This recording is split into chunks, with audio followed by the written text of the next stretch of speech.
আসসালামু আলাইকুম সবাইকে তানিয়াজ কিচেন স্টোরিতে আবারও স্বাগতম জানাচ্ছি আজকের নতুন রেসিপি দেখার জন্য। তৈরি করে দেখাবো ঝাল চিতই পিঠা। আমি তার আগেও সাদা চিতই পিঠা এবং দুধ চিতই পিঠার রেসিপি শেয়ার করেছিলাম কিছুদিন আগে। যারা ভর্তা বানাতে ঝামেলা মনে করেন আবার চিতই পিঠা খালি খেতেও পছন্দ করেন না, তারা চাইলে এই চিতই পিঠাটা তৈরি করে খেতে পারেন, অনেক বেশি ভালো লাগবে খেতে। যদি রেসিপি ভালো লেগে থাকে তাহলে অবশ্যই চ্যানেল সাবস্ক্রাইব করে আমার পাশে থাকবেন। আজকে চিতই পিঠা তৈরিতে আমি কোনো চালের গুঁড়া ব্যবহার করব না। এখানে আমি প্রায় 1.5 কাপের মতো পোলাওয়ের চাল 1 ঘন্টার মতো পানিতে ভিজিয়ে রেখেছিলাম ভালো করে ধুয়ে। এখন এই চালগুলো ফুলে প্রায় 2 কাপের মতো হয়ে গেছে। এখন এই চালগুলোকে আমি একটা ব্লেন্ডার জারে দিয়ে দিচ্ছি। যেহেতু একেবারে ব্লেন্ড করা যাবে না, তাই 2 স্টেপে আমি ব্লেন্ড করে নেব। তবে প্রথম স্টেপে এখানে আমি কিছু মশলা অ্যাড করে দিচ্ছি। এখানে 1 ইঞ্চি পরিমাণ আদা দিয়েছি, সেই সাথে একটা বড় কাঁচামরিচ এভাবে কুচি করে কেটে দিয়েছি, সেই সাথে দিয়েছি একটা মাঝারি সাইজের পেঁয়াজটাকেও আমি কিউব করে কেটে দিয়েছি।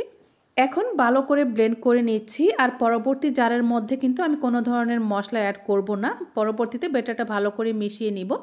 যেহেতু প্রথম জারের মিশ্রণটা অনেক বেশি পাতলা হয়ে গিয়েছিল, শেষেরটা আমি একটু গাঢ় রেখেছি যাতে করে পরবর্তীতে ব্যালেন্স হয়ে যায়। তো ভালো করে মিশিয়ে নিয়েছি, এখানে আর পানি অ্যাড করার কোনো দরকার নেই, এর ঘনত্বটা একদম ঠিক আছে। এবার এর মধ্যে আমি 2 টেবিল চামচ পরিমাণ গাজর কুচি দিয়েছি, সেই সাথে 2 টেবিল চামচ পরিমাণ ধনেপাতা কুচি এবং স্বাদ অনুযায়ী লবণ এবং সামান্য একটু হলুদের গুঁড়ো 1/3 চা চামচের মতো। এতে করে যেহেতু ঝাল চিতই পিঠার কালারটা অনেক বেশি সুন্দর আসবে। সব কিছু একসাথে খুব ভালো করে মিশিয়ে নিয়েছি। আর এই মিশ্রণটাকে অনেক বেশি সময় নিয়ে ফেটানোর দরকার নেই, যেহেতু আমি এটা ব্লেন্ড করে নিয়েছি, ওখানেই কিন্তু ভালো করে ফেটানো হয়ে গেছে। ফাইনালি পিঠার ব্যাটারের ঘনত্বটা ঠিক এরকম হয়েছে। এখন আমি পিঠা তৈরি করে নিব।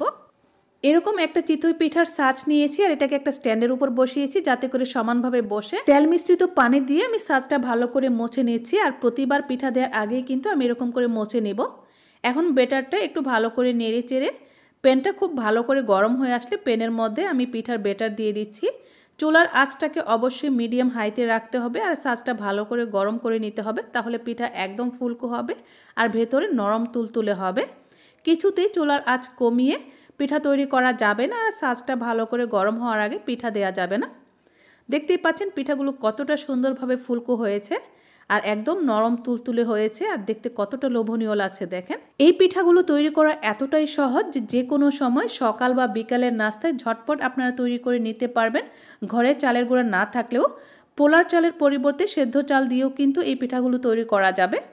রেসিপি যদি ভালো লেগে থাকে তাহলে কিন্তু অবশ্যই ভিডিওটিতে লাইক এবং কমেন্ট করে দিবেন। সেই সাথে আমার ফেসবুক পেজটিতেও ফলো দিয়ে রাখবেন যদি ফলো না করে থাকেন। আর ভিডিওটি আপনার ফ্রেন্ডস এবং ফ্যামিলির সাথে শেয়ার করে দিবেন। সাথে থাকার জন্য সবাইকে অনেক অনেক ধন্যবাদ। আল্লাহ হাফেজ।